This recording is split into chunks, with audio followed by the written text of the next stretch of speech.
여러분은 별명을 갖고 계십니까? 별명 한두 개씩 가지신 분들이 있죠. 저는 학창시절 별명이 람바다였습니다. 춤 잘 춰서 람바다가 아니라, 제가 그때 방송반을 했었는데 점심시간이 되면 이제 방송반에서 각 교실로 이제 음악을 틀어줬었습니다. 그때 제가 이제 아나운서가 돼서 다음 곡은 람바다입니다 라고 이야기를 하고 나서 람바다가 음악이 나온 것이 아니라 라밤바가 음악이 나왔었습니다. 그렇게 실수하고 나서 제가 졸업할 때까지 제 별명은 이제 람바다였습니다. 우리가 보고 있는 이 요한 1서를 기록한 사도 요한에게도 별명이 있었습니다. 이 사도 요한의 별명은 그의 형과 함께 우레의 아들이었습니다. 우레의 아들. 우레, 곧 천둥 치는 것처럼 목소리가 큰 사람이었다는 이야기입니다. 목소리가 큰 사람. 우리 주변에도 보면은 목소리 큰 사람이 종종 있습니다. 저같이 목소리가 작은 사람은 목소리 큰 사람이 참 부러운데, 목소리가 큰 사람들은 꼭 겪는 오해가 있습니다. 바로 성격 급하다는 겁니다. 본인 스스로 생각하기에는 전혀 성격이 급하지 않는데 큰 목소리로 말을 많이 하니까 성격이 급해 보이는 거죠. 우레의 아들이라고 불렸던 이 요한 1서를 기록한 사도 요한도 마찬가지였습니다. 우레의 아들이 그 당시에는 저 타혈질, 이런 의미였기 때문입니다.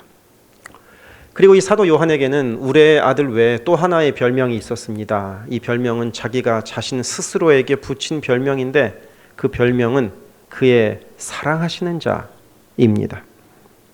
사도 요한은 요한복음을 기록하면서 이 그가 사랑하시는 자라는 표현을 5번씩이나 사용하면서 자기가 예수께서 사랑하시는 자였다고 이야기를 합니다. 예를 들자면 요한복음 13장 23절입니다. 예수의 제자 중 하나 곧 그가 사랑하시는 자가 예수의 품에 의지하여 누웠는지라. 여기서 그가 사랑하시는 자가 바로 자신 사도 요한이었던 겁니다.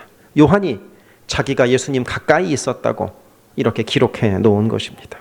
그러면 이 사도 요한은 왜 자기 자신을 향하여 그가 사랑하시는 자라는 표현을 사용했을까요?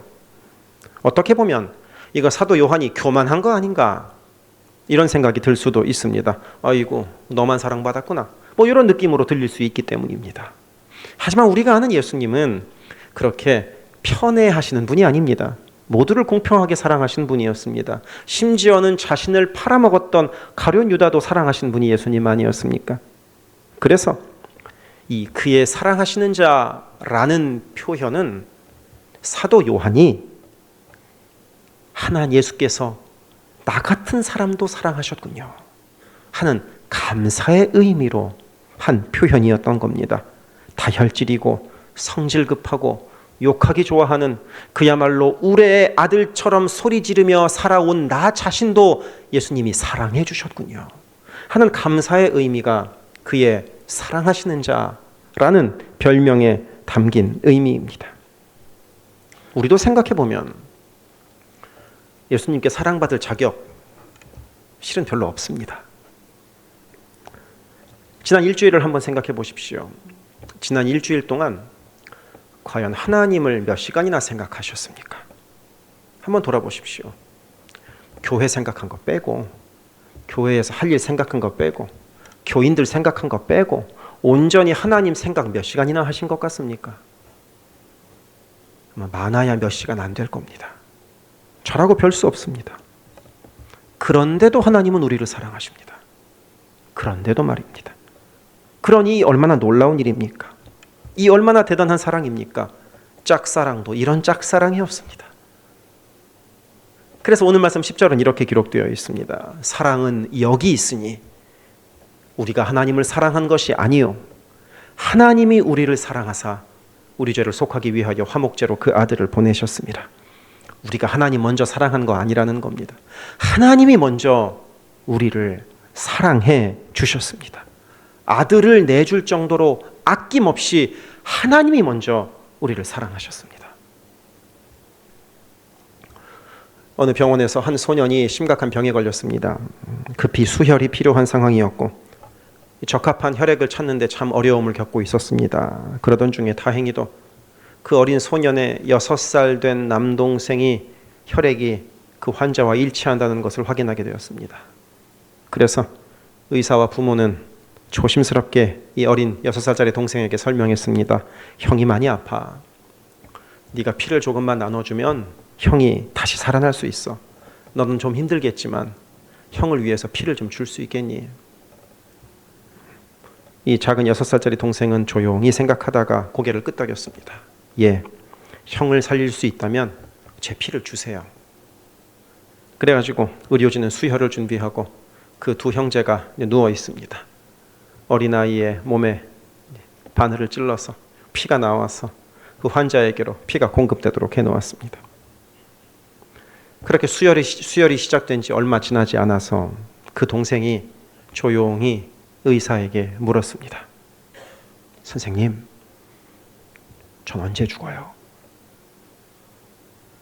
깜짝 놀란 의사는 물었습니다. 그게 무슨 말이냐? 이 아이가 이렇게 대답합니다. 형을 살리려면 제 피를 다 줘야 하는 줄 알고 있었어요. 그래도 괜찮아요. 형이 살 수만 있다면.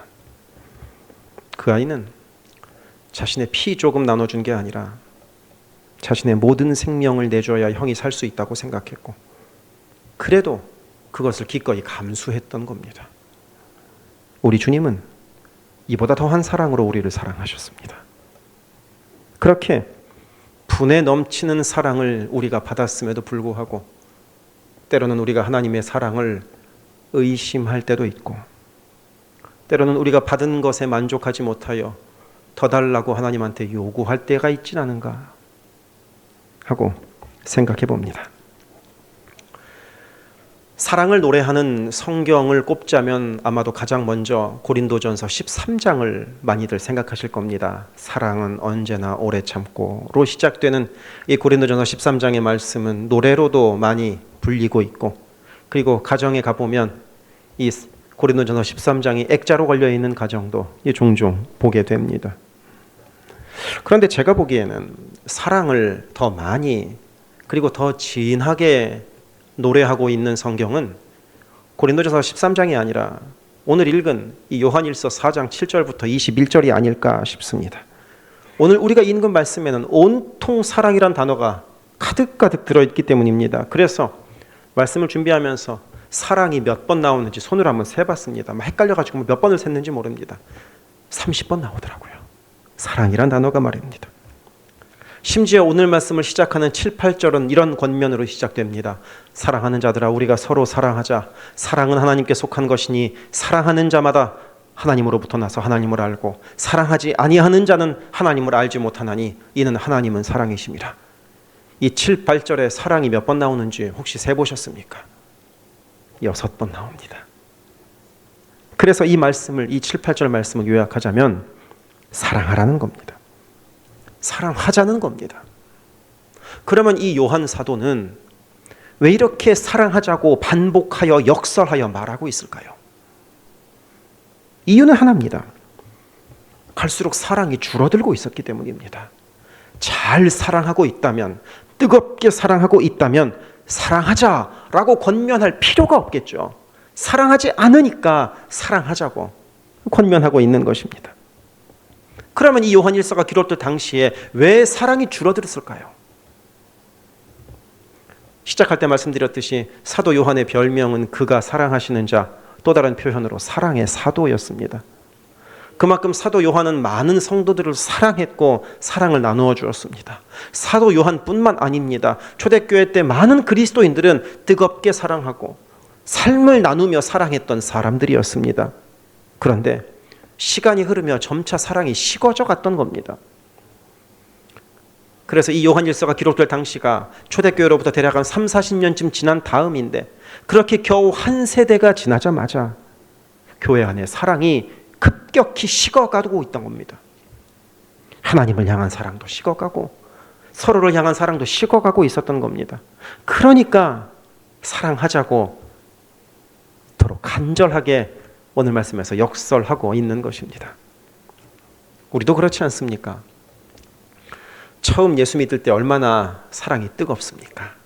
처음 예수 믿을 때는 이해하기 어려운 모습도 이해하고 품어주지 못했던 것도 품어주고, 눈 감아줄 수 없는 것도 눈 감아주고, 사랑하지 못하는 사람들도 처음 예수 믿는 그 간절한 마음이 있을 때는 사랑하게 되지 않습니까? 하지만 점차 시간이 흐르면서 사랑보다는 시기와 질투나 불평, 불만이 혹시 더 많아지고 있지는 않습니까? 그래서 오늘 말씀에서 사랑하라고 권면하고 있는 겁니다. 하나님은 사랑이시기 때문입니다. 하나님의 가장 최고의 성품이 바로 사랑이기 때문입니다. 그래서 마치 호스가 수도꼭지에 잘 끼워져 있으면 그 호스로 물이 콸콸콸콸 나오는 것처럼, 전선이 전원에 잘 붙어 있기만 하면 그 전선으로 전기가 잘 흐르는 것처럼, 나뭇잎이 가지에 잘 붙어 있으면 그 가지를 통하여 수액이 잘 흘러오는 것처럼, 내가 하나님과 연결되어 있으면 하나님의 사랑이 나로부터 흘러갈 수밖에 없다는 것입니다. 그리고 그런 관점에서 오늘 말씀 7, 8절을 읽어보면 너무나 놀랍고 무섭습니다. 사랑하는 자마다 하나님으로부터 나서 하나님을 알고, 사랑하지 아니하는 자는 하나님을 알지 못하나니, 곧 사랑하지 않으면 하나님을 모르는, 곧 하나님의 자녀가 아니라는 겁니다. 아무리 열심히 예배드려도 사랑하지 않으면 하나님 자녀 아니라는 겁니다. 아무리 열심히 봉사해도 하나님 사랑하지 않으면 하나님 자녀 아니라는 겁니다. 그러면 하나님의 사랑은 어떤 사랑일까요? 이제 사랑하는 남녀가 함께 있습니다. 그때 이제 남자가 여자에게 이렇게 이야기합니다. 사랑해. 그러면 여자가 남자에게 이렇게 말합니다. 말로만. 이 말로만의 의미가 무엇이겠습니까? 사랑한다면 그 증표를 보여달라는 거죠. 사랑을 표시해달라는 거죠. 하나님의 사랑도 말로만 하는 사랑이 아닙니다. 하나님의 사랑은 그저 사랑하는 마음뿐인 것이 아니고, 그냥 사랑의 말로만 하는 것이 아니고, 하나님의 사랑은 실체가 있는 사랑입니다. 그것을 오늘 말씀 9절은 이렇게 우리에게 알려줍니다. 하나님의 사랑이 이렇게 우리에게 이렇게 나타난 바 되었으니, 하나님이 자기의 독생자를 세상에 보내심은 그로 말미암아 우리를 살리려 하심이라. 하나님의 사랑은 아들을 내준다는 명확한 사랑의 표현이 있는, 명확한 증표가 있는 사랑이라는 겁니다. 그리고 우리도 그렇게 명확하게 드러나는 사랑을 해야 한다고 오늘 말씀 11절에서 이렇게 말씀합니다. 사랑하는 자들아, 하나님이 이같이 우리를 사랑하셨은즉 우리도 서로 사랑하는 것이 마땅하도다. 하나님이 표가 나게 사랑하셨으니까 우리도 표가 나게 사랑하는 것이 선택의 여지가 있는 것이 아니라 마땅하다는 것입니다. 그런데 이렇게 사랑하는 게 잘 됩니까? 아니면 잘 안 됩니까? 잘 안 된다고 고개를 내젓기에는 왠지 좀 민망하시죠? 잘 안 됩니다. 사랑하는 거 표현하는 거 말고 그냥 사랑한다고 말만 끝내버렸으면 좋겠습니다. 그리고 사랑하고 싶지 않은 사람도, 사랑하기 싫은 사람도 살다 보면 종종 있습니다. 저도 그럴 때가 있습니다. 이거 갱년기가 돼서 그런가 하는 생각도 해보곤 하는데 사랑하기 싫어집니다. 화내는 게 속편하고 성질내는 게 속편한 것 같습니다. 그런데 하필 오늘 말씀은 사랑하라고 명령합니다. 그래서 저도 한 주간 이 말씀을 준비하면서 그야말로 낑낑댔습니다. 사랑해 줄만 한 사람을 사랑하는 건 어렵지 않은데, 사랑해 줄만 하지 않은 사람, 사랑받을 자격이 안 되는 것 같아 보이는 사람, 나를 미워하는 사람까지 사랑해야 한다는 것을 알고 있으니 솔직한 고백으로 사랑하기 싫은 겁니다. 차라리 설교를 100번 하라면 100번 하겠는데, 차라리 나가서 전도를 100명 해오라면 100명 하겠는데, 10,000불 20,000불 헌금하라면 그 헌금 하겠는데, 오지에 나가서 전도하라면 선교하라면 선교하겠는데, 원수를 사랑하는 데까지는 이를지 못하더라도 미워하는 사람 사랑하는 거 저도 잘 안 됩니다. 혹시 그런 분 또 있지 않으십니까? 미운 사람 사랑하는 것보다 차라리 식당 봉사 100번 하는 게 낫습니다. 이렇게 생각하시는 분 혹시 없습니까? 저 사람을 끌어안느니 차라리 내가 교회 청소 100번을 하겠습니다. 이런 생각하시는 분이 있지 않습니까? 그런데 설교를 100번 한들 사랑이 없으면 그거는 말잔치에 불과합니다. 전도를 100명을 한들 그 안에 사랑이 없으면 그거는 인맥 자랑밖에 되지 못합니다. 헌금을 100만 불을 한들 거기에 사랑이 없으면 자기 자랑, 자기 의밖에 되지 못합니다. 주방에서 봉사를 100번을 1000번을 한들 거기에 사랑이 없으면 하나님께서 그걸 기쁘게 받으시겠습니까?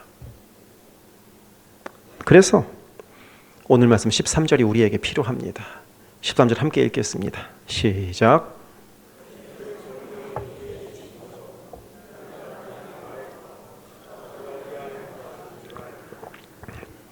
그가 우리 안에 거하시는 줄, 하나님이 내 안에 거하시는 것, 곧 하나님께서 하라 하시는 사랑을 할 수 있는 방법이 무엇이냐? 그의 성령을 우리에게 주심으로 성령께서 사랑하게 만들어 주신다는 겁니다. 내 능력으로는 사랑할 수 없는데, 내 마음에는 사랑의 마음이 없는데, 내게는 사랑이 없는데 성령께서 사랑하게 만들어 주신다는 겁니다. 성령께서 계속해서 사랑하라고 우리를 가르치고 계신다는 겁니다. 그래서 생각해보면 우리 안에도 마음의 소리가 들릴 때 한 번씩 있지 않으십니까? 보기 싫은 사람 내 눈앞에 있는데도, 그래서 피하고 싶은데도 혹시 마음속에서 야, 이 사람도 내 자녀야 라고 하나님이 말씀하시는 것 같은 그런 느낌 들 때 없으십니까? 사랑하기는커녕 그냥 내가 한마디 쏘아붙이고 싶을 때에도 얘야, 그렇게 하는 게 맞는 것 같니? 하고 말씀하시는 것 같은 그 내면의 소리가 들릴 때 있지 않습니까? 미워 죽겠는데 야, 그래도 네가 먼저 용서해라 하는 내면의 음성 한두 번 들어보신 적 없으십니까? 그것이 바로 성령께서 우리 안에 계셔서 우리를 가르치시고 인도하시는 것입니다. 그러면 그런 우리 안에 들려오는 내면의 음성에 순종하십니까? 아니면 그런 마음은 짐짓 다 눌러놓고 됐어, 내가 당한 게 얼만데 내가 먼저 사랑을 해, 내가 더 억울한데 내가 왜 용서해, 혹시 이런 마음 가지고 살아가십니까? 우리는 우리 힘으로 사랑할 수 없습니다. 내 능력으로 사랑을 만들어낼 재주도 없습니다. 하나님께서 성령을 통하여 우리가 사랑하도록 만들어주시는 것입니다. 우리는 그저 호스가 수도꼭지에 연결만 되면 물이 콸콸 나오듯, 전원에 연결만 되어 있으면 전기가 흐르듯이 하나님께 붙어 있기만 하면 되는 겁니다. 그러면 저절로 하나님의 사랑이 우리를 통하여 흘러나오게 되는 겁니다.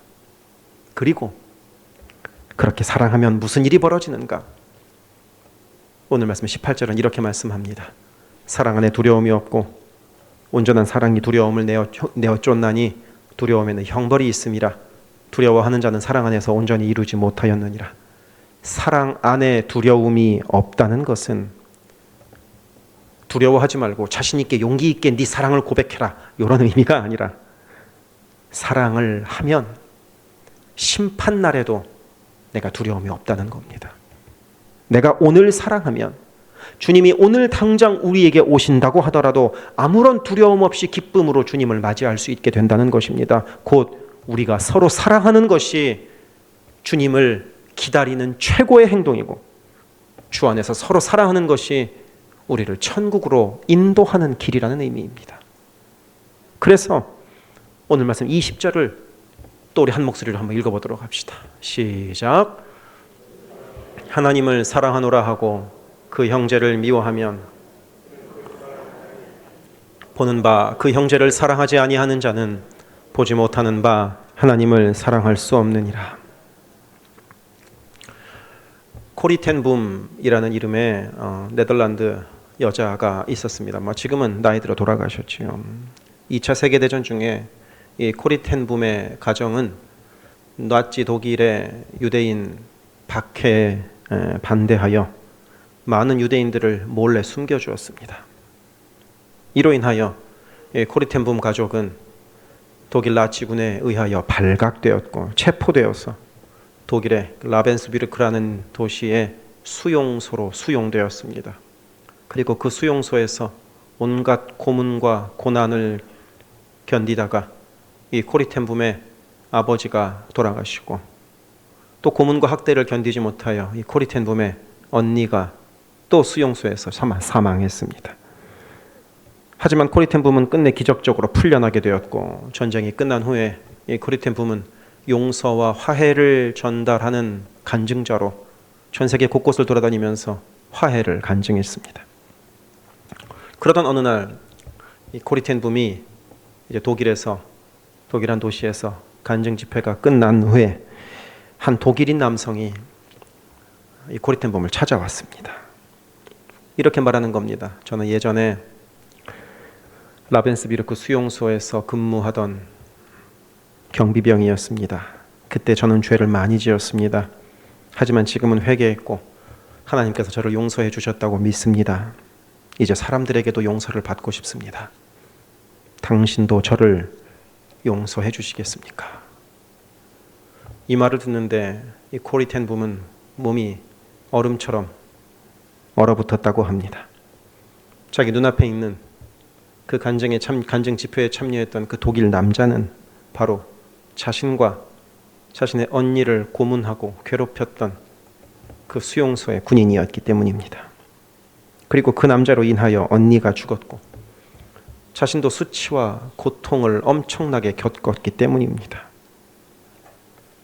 그래서 이 남자를 보자마자 그리고 이 남자의 이 이야기를 듣자마자 그녀의 마음 깊은 곳에서 분노와 증오가 소리쳤습니다. 내가 어떻게 이 사람을 용서하냐? 내 가족을 풍비박산 낸 사람인데 어찌 내가 이 사람을 용서하랴? 그와 함께 이 코리텐붐의 마음 가운데 이 오늘 말씀인 요한일서 4장 7절의 말씀이 또 생각났다고 합니다. 사랑하는 자들아 우리가 서로 사랑하자. 사랑은 하나님께 속한 것이니. 이 순간 코리는 마음속으로 하나님께 속삭였습니다. 하나님, 저한텐 저 사람을 용서할 감정이 남아있지 않습니다. 하지만 제 의지를 하나님께 드립니다. 그러니 제 손을 들어 이 사람을 잡을 수 있도록 화해의 악수를 할 수 있도록 저한테 힘을 주세요. 하고 이 코리텐붐이 기도했습니다. 그리고 그녀는 마침내 그 차가운 손을 들어서 이 독일인 군인과 악수를 했습니다. 그리고 그 순간 놀라운 일이 벌어졌습니다. 이 코리텐붐의 간증집에 나온 이야기입니다. 내 팔에서부터 뜨거운 전류가 흘러 손끝까지 퍼졌고 내 마음은 녹아내렸습니다. 그때 나는 하나님의 사랑이 우리 마음에 부어질 때 우리가 감정적으로 불가능하다고 느끼는 일도 가능하게 된다는 것을 처음으로 깨달았습니다. 사랑하는 성도 여러분, 사랑은 내 감정을 초월해서 사랑하기로 결단하는 겁니다. 결정하는 겁니다. 선택하는 겁니다. 내 의지를 초월해서 다른 사람의 반응과 상관없이 내 의지를 초월해서 사랑하기로 선택하고 결단할 때 거기에 하나님께서 계시고 성령께서 거기에 힘을 더하시고 예수께서 거기에 은혜를 부어주시는 것입니다. 그러니 우리 사랑할 수 있기를 바랍니다. 내 힘으로 할 수 없으니 내게 사랑할 힘을 달라고 기도할 수 있기를 바랍니다. 그럴 때 주님의 놀라운 은혜가 우리와 함께 하리라 믿습니다. 기도하겠습니다.